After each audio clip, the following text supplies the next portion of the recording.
La main tendue, elle est là.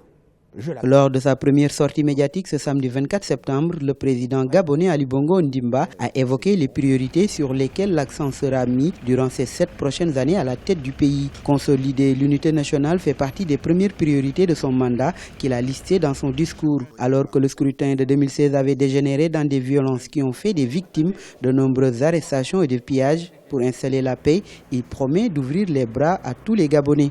Je suis quelqu'un qui ne ferme pas la porte.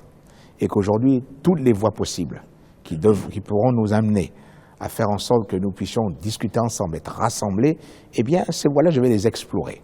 La réconciliation, elle ne peut être possible que si, au préalable, il y a la vérité et la justice, une volonté de vérité et de justice, si, au préalable, il y a l'arrêt des détentions préventives, et si, au préalable, naturellement, il y a l'arrêt des arrestations arbitraires et des séquestrations, c'est qu'il faut créer un climat de confiance. Ce climat de confiance pour le président Ali Bongo Ondimba passe par la révision de la Constitution. À ce titre, il est désormais ouvert à une révision de la Constitution. Pour les observateurs, il est plus que nécessaire de revoir la loi fondamentale, ceci pour une bonne marche de la démocratie gabonaise. Justement, je crois que la Constitution, telle qu'elle est taillée actuellement, elle est faite pour faire gagner un camp politique.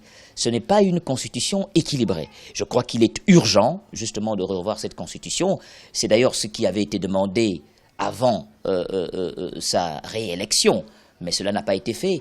Je crois qu'il faut compter, effectivement, sur cette remise à plat de la Constitution pour promouvoir un régime démocratique. La nouvelle constitution réclamée aussi par l'opposition doit revenir à un mandat de 5 ans renouvelable une seule fois. Elle doit aussi restaurer le second tour des élections politiques dans le pays. Pour mémoire, une révision de la constitution opérée en 2003 avait fixé le mandat présidentiel à 7 ans renouvelable indéfiniment. Elle avait supprimé le second tour de tous les scrutins politiques.